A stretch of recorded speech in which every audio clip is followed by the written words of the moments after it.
ไกลไม่ละไม่เล เจ๊ ย น้อยห้าอาหารตามสั่งอ่านพมึกอยู่เบื้องฟังอยู่เบื้องผักหลัง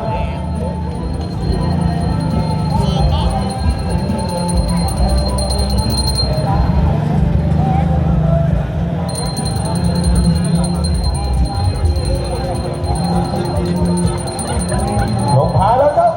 มาแล้วเจียบเหงือแล้วใกล้เสียวมาแล้ว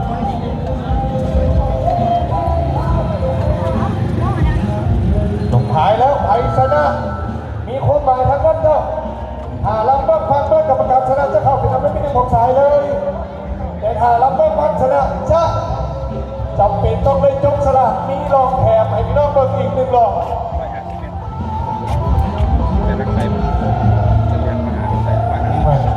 หมอในให้ชิ้นแทงให้หรือชิ้นไม่อยู่หมอนั่นแหละชิ้นไปซื้อไว้แยกทรงๆได้เบิ่งนี่มันว่าหัวไปนอกคนเลยไม่หอยละหอยแครงต้องซื้อมาแล้วยังกุ้งต้องใส่เลือดกุ้ง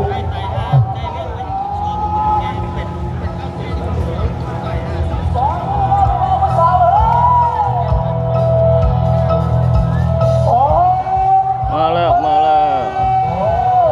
เล่นเที่ยวสุดท้ายของฮอบเก็บคะแนนอยู่ในสายที่เป็นการพบกันระหว่างเจ๊น้อยอาหารตามสั่งอาป่าบึ้งอยู่รองนะฟังมาพบกันไผ่โบโบมาพบกับแอนดี้สีสวัสดิ์ดาวาอยู่รองนะฟังมาไผ่ก็เป็นไผ่เขามาติดตามแล้วกันหัวเยอะคู่นี้สูสีกันมาแล้วพี่น้องเอ้ยสูสีกันมาแล้วพี่น้องเอ้ยคู่สุดท้ายในฮอบเก็บคะแนนแอนดี้ดาวาสวัสดิ์ดาวใสคนได้มาพบกับเจ๊น้อยน่าเอิญไงเอาไว้ยังว่าได้อยู่น่าเอิญไงอาจจะว่าเป็นว่าใจจะบอกคิดไปแล้วเจ๊น้อยนะแต่จะเอาปลาหมึกที่เป็นปลาหมึกหรือว่าปลาสิวแล้วก็ตอนนี้ลำเดียนจากนี่มาแล้วแอนดี้ดาวาได้รับเงินเรื่องต่อนี่เห็นส่วนรับฟังได้รับของอาปลาหมึกได้รับของเจ๊น้อยตอนนี้ยังตัวเพียบเทียบสีจริงขึ้นมาช่วยกันเป็นกันที่วันนี้มันจะไหนไม่ดีเลยมาชิ้นนั้นสุดท้ายไปจะเอาเส้นสายยังไงอีกประมาณ30 เมตรแต่เอาใจกันบ้างดีๆกันนี่เจ๊น้อยหนีเจ๊น้อยหนีเจ๊น้อยหนี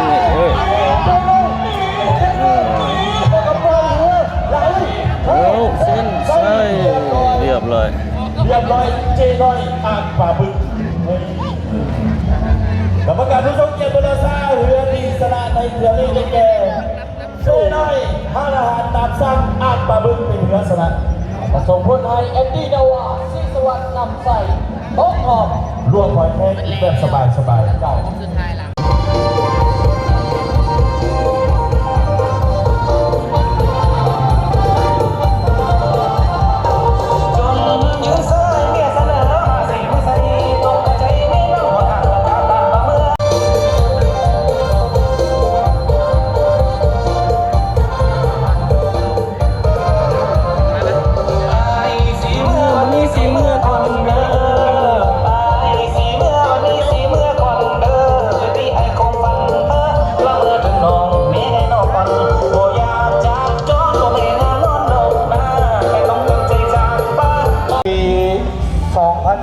ที่บ้านสีไข่ ใกล้แล้ว เป็นกันแล้วว่าจหอบพอง ำปาเฮือสวงสอง หอบพองชนะเลิศ อยู่ลงน้ำฟังพบกับจำปาเฮือสวงหนึ่งอยู่ลงน้ำฟังผมว่าไผ่ตามเข้าไปตีสนเลิศไทยจะซิงอันดับที่3ที่4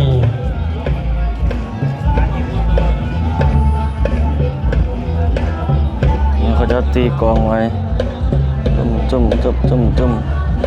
มาเบิ่งกันมาจับป่าลำไหนยับเลยตรงนี้ง่ายจากบ้านหนองป่าได้ลำนึงเข้าไปชิงชนะเลิศจ้ะ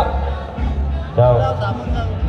เอาอะไรกันยังจืดอยู่ได้แบบสมัยเป็นภาคอยู่เสียนดีเองภาคไวๆในบ้านหนองป่าในป่าลึกนะท่านเดินป่าลึกลืมป่าภาคไปพักมาจากหนองป่าในลืมป่าจนป่าไปหลงอยู่ใส่ ขึ้นภาพ ผม ไปทาง ต้ นี้ นหน้าเหาะท่านห้องเจ้าของอีกเลยจะเลยเป็นบ้านหนองหนองกันเลยโอ้พระใครจะทานห้องกันเนี่ยเจ้าของนครโอ้ว้าวว่าจะเดินกันโอ้โหนี่นะคนละเรื่องกันนะ แล้วนี่เทียบเหนือญี่ปุ่นแล้วนี่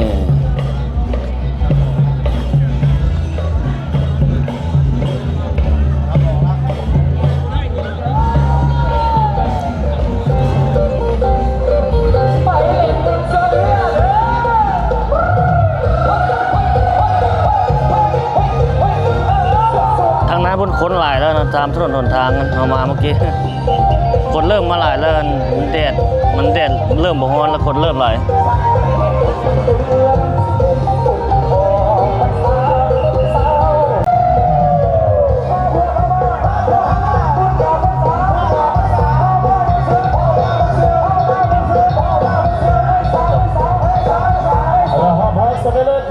ถือว่าจับทุนเป็นทีเฮียพอยแล้วในเมื่อเฮือจากบ้านหนองปะไนมาพ่อกันเองในน้ำของจับป่าเฮือส่วนสองพบกันกับจับป่า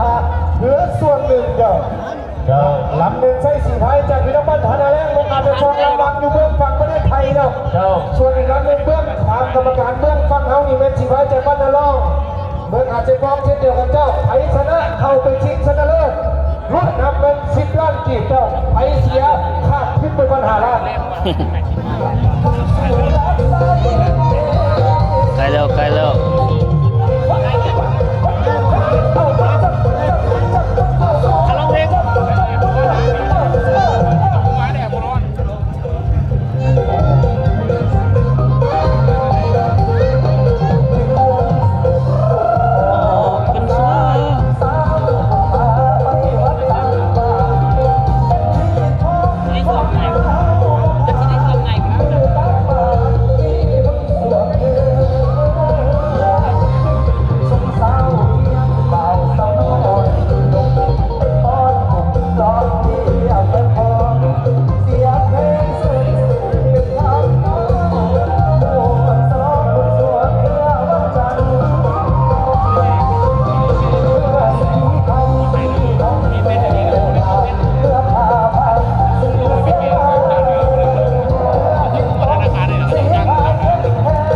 มาแล้ว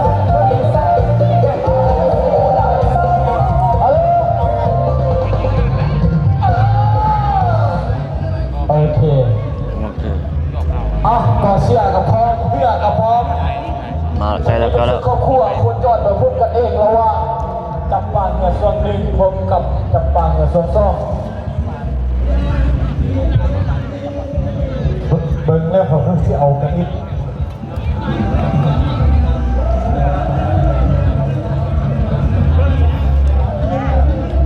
ใกล้มาแล้วเมื่อส่วนสองอยู่วังเมื่อส่วนหนึ่งอยู่วัง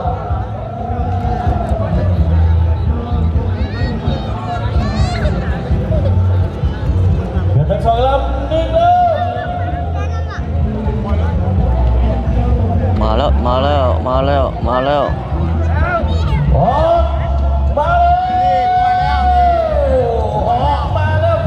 พี่น้องเป็นฮอตซะแล้วเป็นการพบกันแล้วว่าจับปลาเฮือส่วนหนึ่ง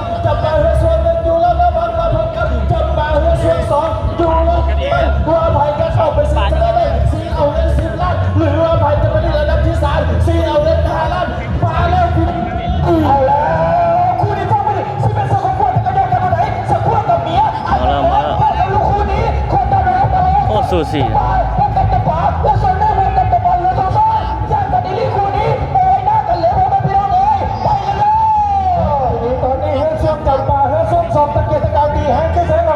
อยู่ฝั่งเพื่อนเขาพี่ชนะแล้ว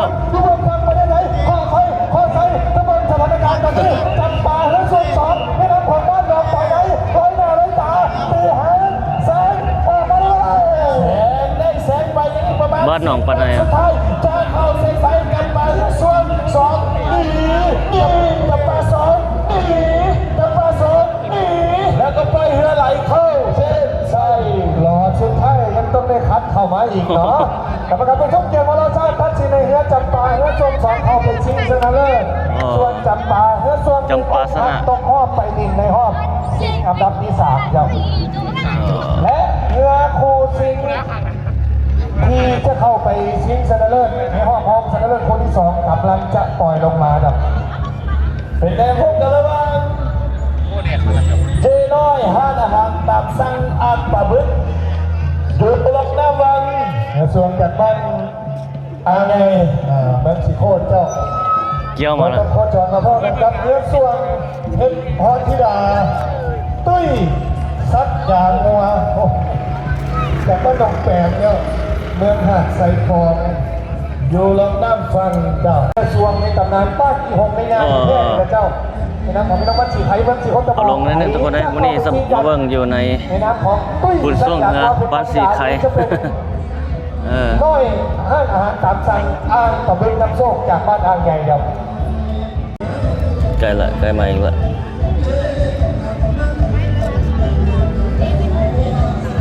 มาเบิ่งกันมากระทรวงจากบ้านอ่างใหญ่หรือจะเป็นกระทรวงจากบ้านหนองแปงเมืองอาไซฟองจะเข้าไปชิงกับเงินเจ้าภาพในนามของจับปากระทรวงจากบ้านหนองปะไนอ่ะนี่นะ มาแล้ว เอากันเท่เว้ยพ่อเมียตัวที่รักสีไม่แย่งเราออกยากเจ้าของยากถ้ามันยากตัวนี้ประมาณ5 นาทีในชีวิตห้องสันตินารีเพศจากพ่อหมอเมืองศรีโคตรบอกมาพาทันปฏิบัติเลย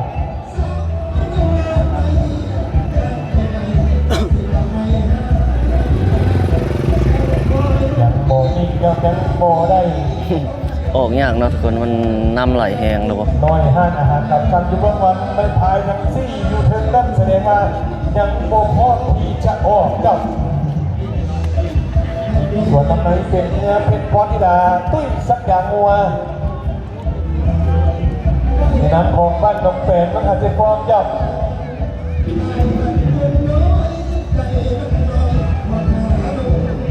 ถึงแล้วเจ้า นิ่งแล้ว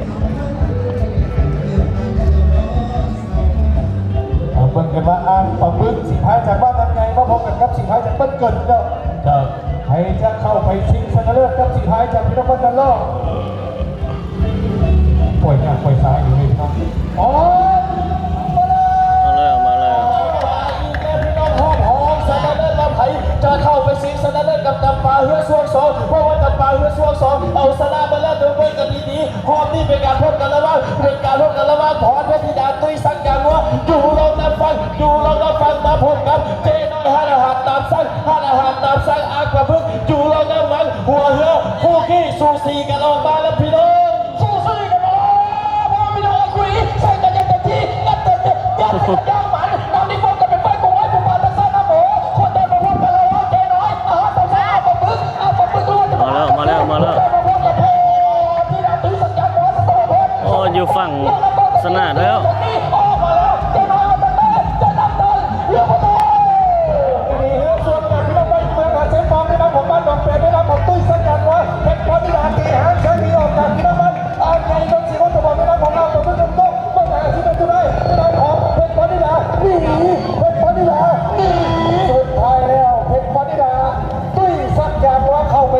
จำปาเฮือสวง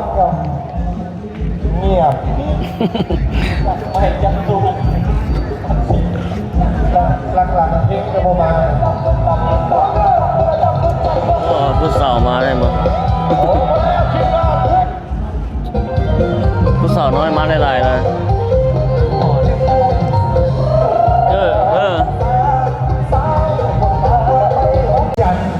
ประธานคณะกรรมการปกครองเมืองศรีโคตรบอกเขาได้เกี่ยวกับว่าเจ้าสักไส้วันนี้เจ้า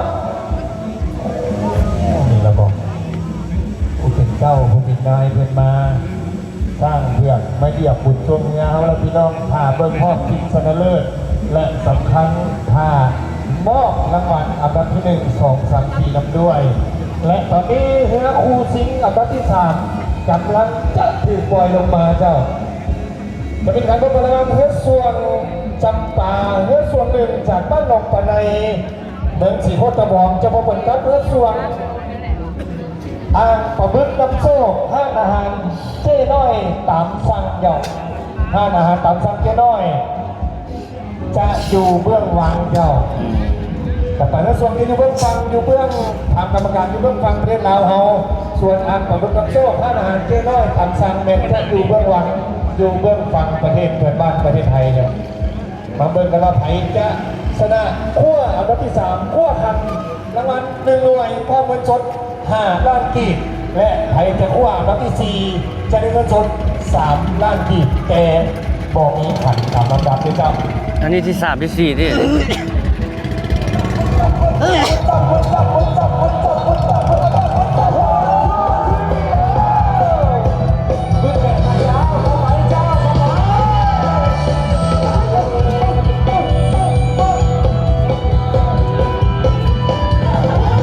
ดี๋ยวส่วนทางประมุขนักโซ่ทหารเจ้าน้อยต้องจับต้นทางสัมปดาส่วนอีกลำหนึ่งเป็นลำของเงือส่วงจับปลาเงือส่วงหนึ่งจากบ้านตอกมาในเมืองสิงคโปร์เช่นเดียวกันอันดับที่3คว้าเงินสด5 ล้านกีบและขันเป็นมวยส่วนอันดับ4จะได้เงิน3 ล้านกีบเพียงเท่านั้นเจ้าแต่บอกไม่ขันครับ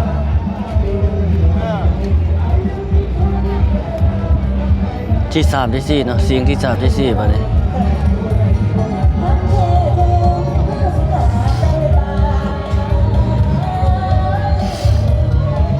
ลงพายแล้วครับลำเดินมันเป็นกระทรวงการประพฤติโชคอันอาหารเจ้าน้อยต่ำสั้นครับลำเดินในเมืองจับปากระทรวงจันทร์ลงมาในหรือว่าเป็นเจ้าภาพก็ออกมาแล้วออกมาแล้วท่านผู้ชมท่านผู้เสียอยู่ที่เทิงตาฟังเป็นการคู่ซิงอันดับที่ 3เป็นการพบกันระหว่างจำปาเฮือส่วนหนึ่งของพี่น้องบ้านดงปาไหนดูลงกันฟังมาพบกับไผ่บงมาพบกับเจ้น้อยห้านอาหารตามสั่งนายประพฤติขอพี่น้องบ้านอ่างไงว่าจะเป็นยังไงพี่น้องมาติดตามกัน มาแล้ว คู่ที่สูสีกันลงมาไผ่จะคว้า5 ล้านไผ่จะคว้า3 ล้านพี่น้องคว้าแล้วตอนนี้จะเป่าหัวสนุนรอบหนาวมากตอนนี้รับข้าวในหัวในท้ายแล้วตอนนี้จะรับจะเป่าหัวสนุนรับตกที่หน้าบ้านไม่ถ่ายตาก็ชวนเสียท่ายจะเอาท่ายโมยูเด้อ โอ้ เสียท่ายเมื่อกี้ตีท่ายสบายเลยเมื่อกี้พยายามเรียบหล่อแล้วเจ้าเจ้าในท่ายคอนโทรลท่ายโมยูอีหลีจำเป็นว่าเจ้าปล่อยให้งานประพฤติแบบนี้ถ่ายมาลอยหน้าลอยตาเจ้าเมื่อแรงอีกในท่ายไม่สินอนบ่รับเพื่อนเจ้าเพราะว่าที่นั่นไม่ต้องขาดกันแต่ในท่าย ตัวนั้นเสียหลัก ทักทายโมยูอีหลีเจ้าปล่อยให้เฮือชวนอ่านประพฤติโจ้ให้อาหารเจ้น้อยขั้วอันดับที่ 3ไปขั้วเงิน5 ล้านกีบและขันเป็นมวยส่วนจับปาเฮือชวนเสียท่ายต้องอกหักขั้วอันดับ4หักเงินสด3 ล้านกีบจะให้เด้อไอ้น้องกันเลย นี่ได้3ล้านที่ เสียท่ายให้ ที่4อันนี้อันนั้นที่3เนาะ เอาท่ายมาดู อืม นี่แหละเนื้อส่วนพี่น้องมันหลายกว่าไก่ปีเนื้อส่วน2 โอ้ไม่ จะ แล้ว อยู่เบื้องฝั่งเจ้าเนื้อส่วนจากบ้านหนองปะในเมืองสิงคโปร์บอกเหมือนต้องโคจรมาพ่อกันครับเนื้อส่วนเพชรพรธิดาจากบ้านหนองเป็นใต้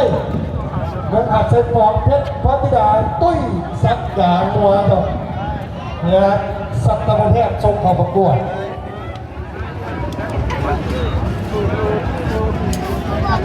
ให้เอาโมยูเนาะ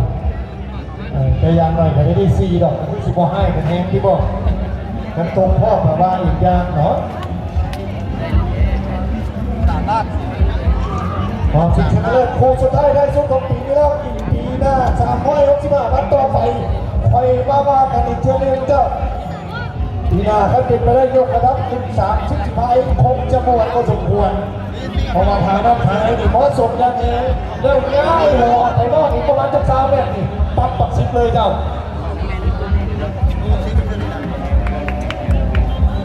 ป้อมเอาสิ ใครมีมูลเสื้อเฮือใหญ่บ้านเฮือส่วนมีหงมียาปีหน้าจงแจ้งนี่ยังคงสิใหญ่คือเก่าดังปีนี้เจ้าแต่ว่าปีหน้าถ้าสิพายเห็นได้นี่ยกขึ้นเป็น30 4 พายเมื่อกี้นี่ไปลงกับพระเจ้าเลยลงพระเจ้าเสียจอดบอเสียเล่บอจังสิเป็นปีนะถ้าสิเห็น30เพราะว่าพระเจ้าเป็นเงิน2-3 ล้านกันได้เลยดิได้6 ลำปีหน้านี่ก็ว่าได้ได้30นะฮะเอาบาทเดียววะซะ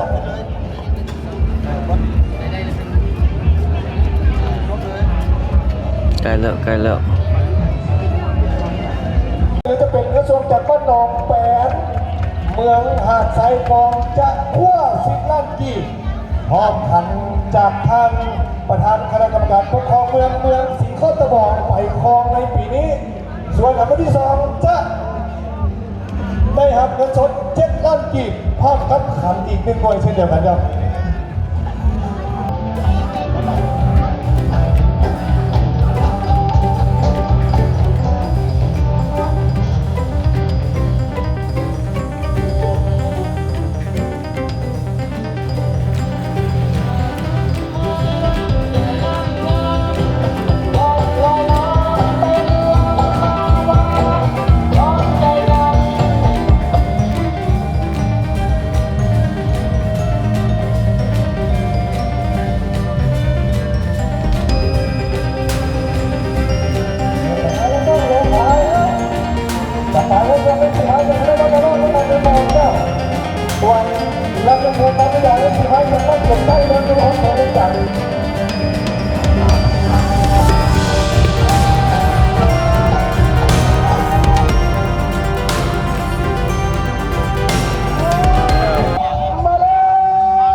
เมืองสีโคตรบอกนครหลวงเวียงจันทร์ประจำปี 2025พูดการพบกันแล้วว่าหอเทพธิดาตุ้ยสักอย่างว่าดูเลยหน้าบังมาพบกับไผ่มาพบกับเฮือเก่งเนื้อด่างของพี่น้องบ้านดอกวันไหนนั่นก็คือจำปาเฮือช่วง2ว่าไผ่จะโค่10 ล้านไผ่จะโค่7 ล้านให้มาติดตามด้วยกันพี่น้องเฮ้ยเอาแล้วมาบอกกันว่าอะไรสิเป็นอะไร10 ล้านก็จะล้านไผ่จะโค่ในของตอนนี้นะของไผ่เป็นยาเพื่อช่วงจากเมื่อไรบอลนี่หาเส้นหนีช่วงที่เราหนึ่งนะผมจะปาเฮือช่วงจากเมืองสีโคตรบอกเพื่อจะพาเจ้าหนีตอนนี้เราเดือดจะสีเจ๊สุดท้ายมีคนนั้นหาที่มันจะได้จะเอาถึงใจไปจะโค่จะไปพอตอนนี้จะไปเลยสู้สูสี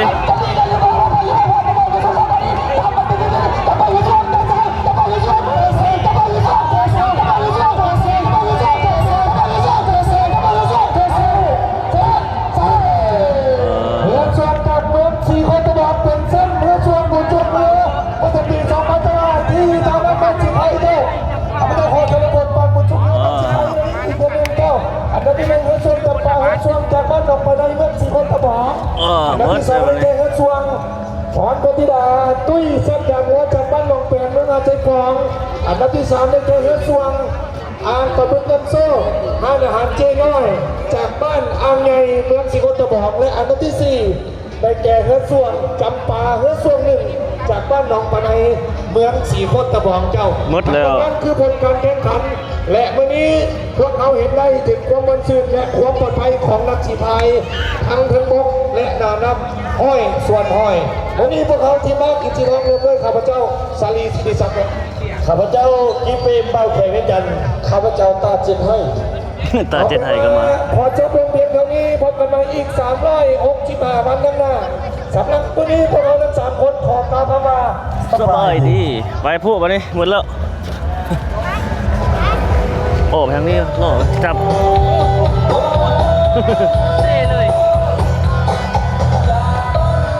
เอาน้ำอีกบ่หมดครับจับทั้งสองเลย3 จ่อซ้อนบ่ได้ดิกลับแล้วแต่แล้วก็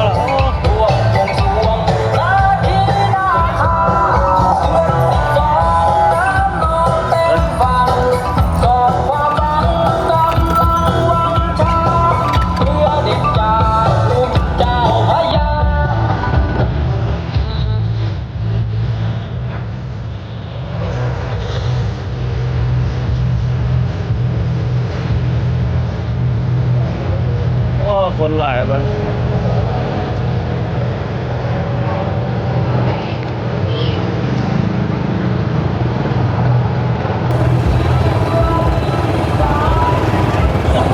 ลับแล้วโอ้ทางไหนเขาเจ้าก็กินอยู่ตามห้อมตามเมืองเขาเจ้า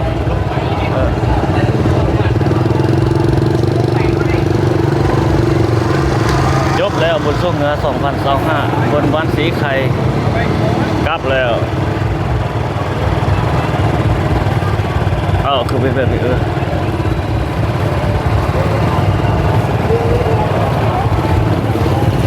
โอ้แต่ละห้องแต่ละซอยนี่มีคนเต็มเลยตอนแรกเจ้ากินอยู่เงินเนาะ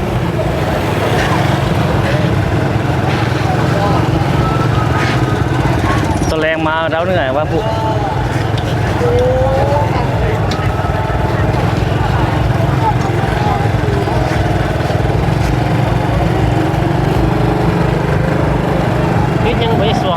อะเดี๋ยวนี้ เมื่อคืนนี้ยังเมาเลยหลายแล้วเมื่อคืนนี้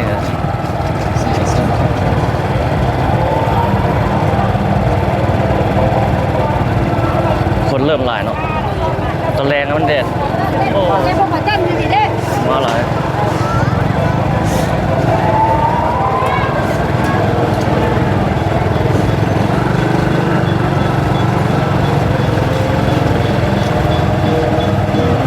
ทางหน้าดาวเหนือได้เสียบตึมๆมาแรงเลย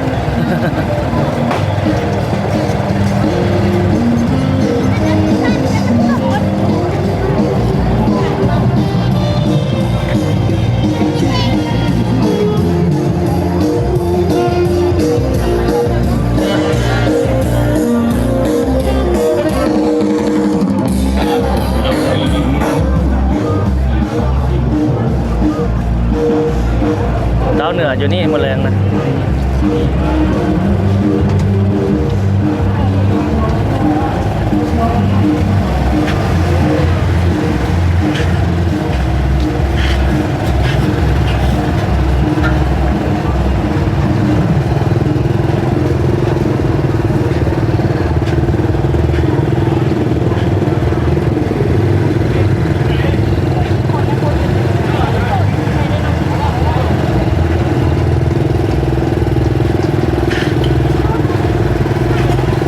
คนหลาย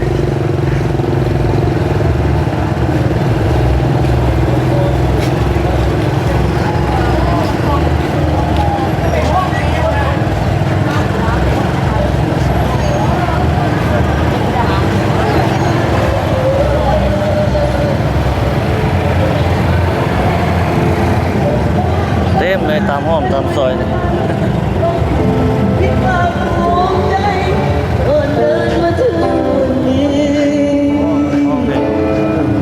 เศร้ากันอ่ะยอกพี่น้องกันเสียแล้ว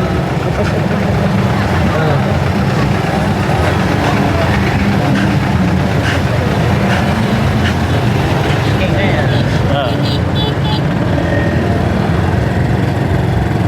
โอ้คนหลายเข้ามาทางนี้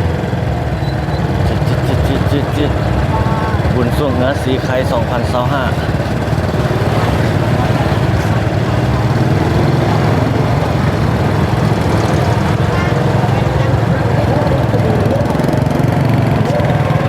ที่จริงออกทางนั้นก็ได้พูดแต่ว่าอยากมาเก็บบรรยากาศทางนี้ โอ้อยู่ตามยาวตามเมืองแถวนี้เขาเจ้ากินอยู่ตามเมือง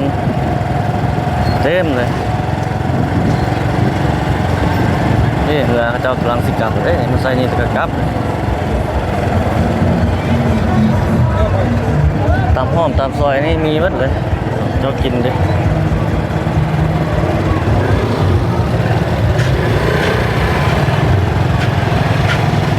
เหมือนเขาลองเข้าข้างหน้าสีใจครับเขาโล่งบริเวณแบบสบายเจ็ด เขานี่บอกเขาห้อมนี่เจ้ากินอยู่ตามยาวตามเมืองวัดแถวนี้พวกเงินไผ่เงินมัน พวกเราต้องให้2-3 แก้วเลยมาซ่าพวกเด็กนู่นเนี่ย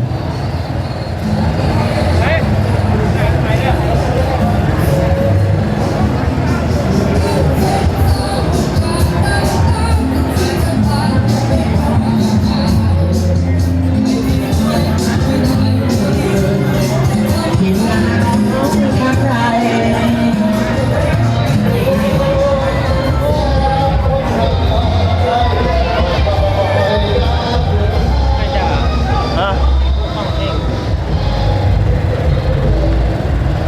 อันใดก็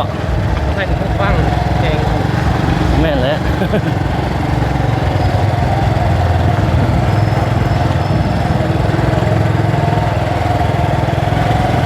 เป็นสัญญาค่าอะไรวะ แม่นกินเหล้ากินเบียร์เบิดกินอยังเงินไผ่เงินมัน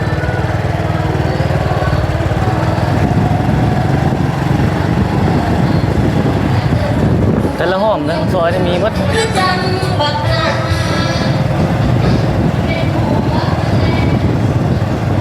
แต่ละงานได้กินหมดเนาะ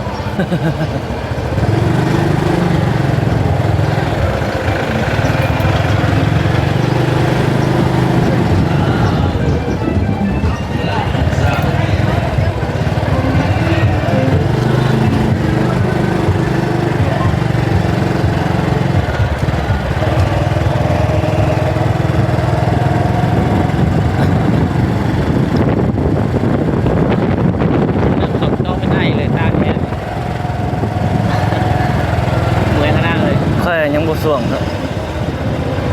เมาเบียร์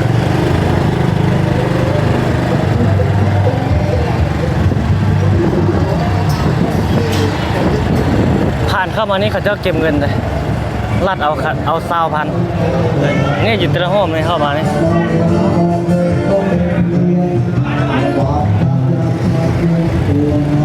ลัดเอา20,000กีบ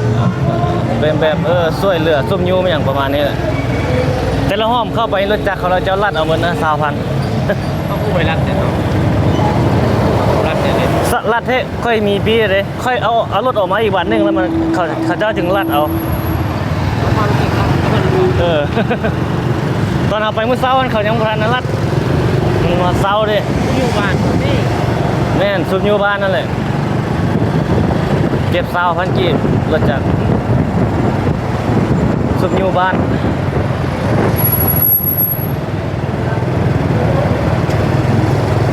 นี่เบื้องนั้นก็กินหมดเนาะรถเต็มหมดเลยเต็นนี่กินเลี้ยงเลยนี่แต่ละห้องนะมีรัดอยู่แบบนั้นหมดซุมยูบ้านสีไข่เก็บคันหนึง20,000เข้าไป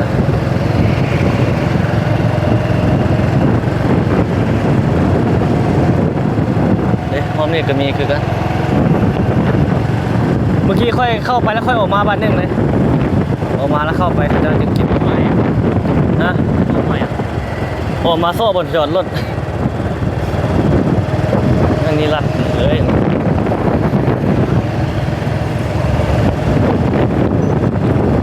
โอ้รถจอดเต็ม เนาะ เนาะ เบอร์นั้นเริ่มบริเซียเลยเนาะเบอร์นั้นบอก ฮะ เอามาที่เบอร์นั้นเริ่มบริเซียเลยเนาะ แม่นเอ้าเสียตอนเข้าแล้วเด้วัดสีไข่ท่าอ้อรถติดเลยนี่แต่ละห้องมีหมดลัดอ้อรถติดกว่านี้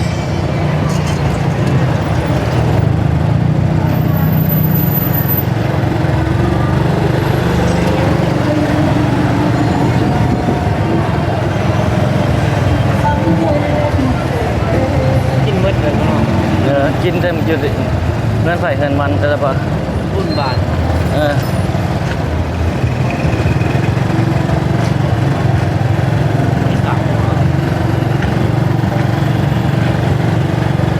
เมื่อยเลยเนาะ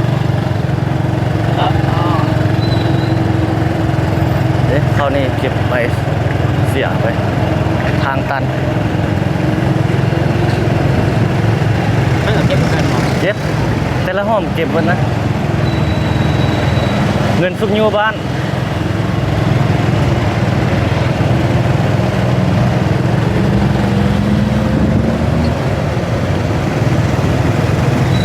เนี่ยเมื่อกี้เข้าห้องนี่เมื่อกี้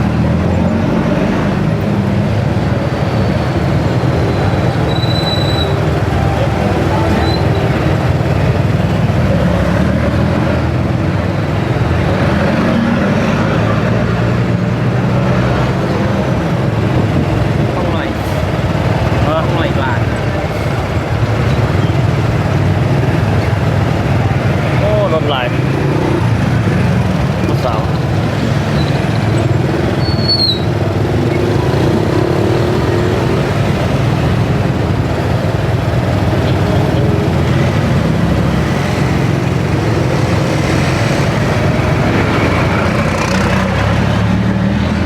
ห้องนี้ก็คือเดียว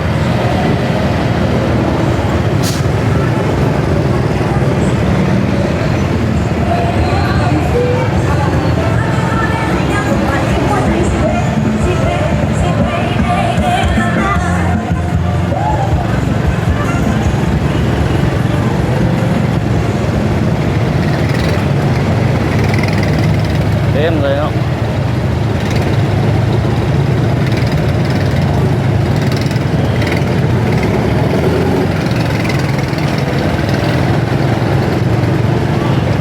ทุกมาเลย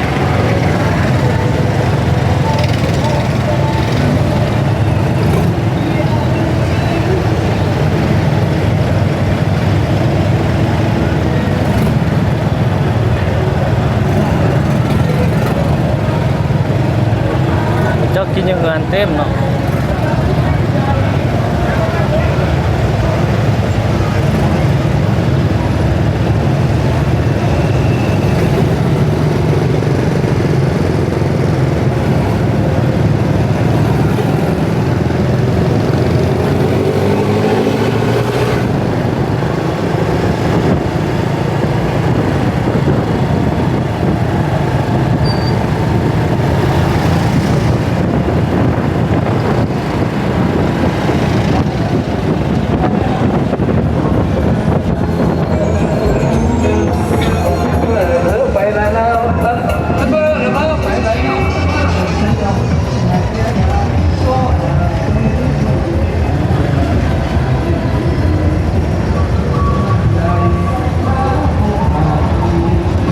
ได้สดเอาเพิ่มก็ได้แล้วพวกเนาะ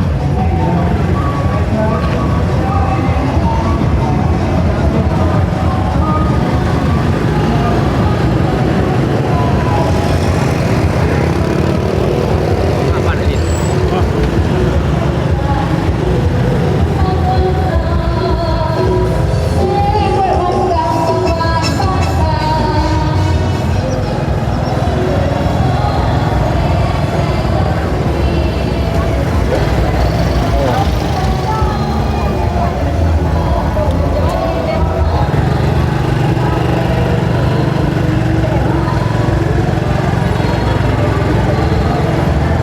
เก็บบรรยากาศดิ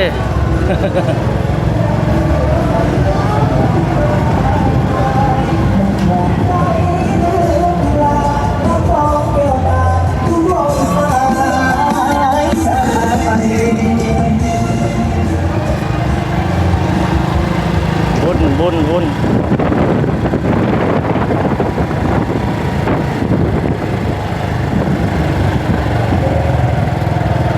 ส้ม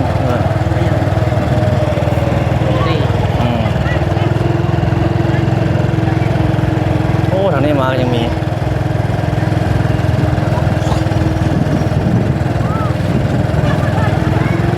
โอ้เงินนี่ไปเลยส่วนโอ้เงินนี่กำลังสิกลับบ้าน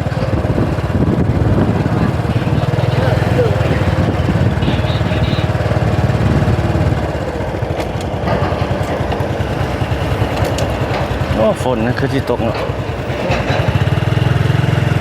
เงือจำปาเงือส่วงนะโอ้ส่งลำเมื่อนี่ ส่งน้ำจะป้าหนึ่งจะป้าส่ง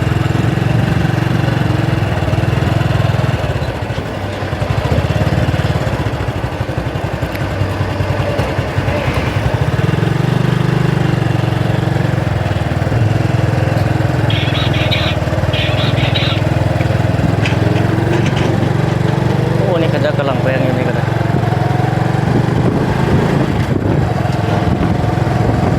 มันมีคนยิง โอ้น้ำไหลเจือบกลับแล้วทุกคนเลยโอ้นี่งามเนาะกำแพงก็เจ้านี่มันใส่ มาหนังยิง เออยังมีอยู่บึงท่าหลวงเนาะ ยัง บึงท่าหลวงมันเมื่อใดเนาะ โอเล่พุทธรูปยังไม่เห็นนี่ อ่ะ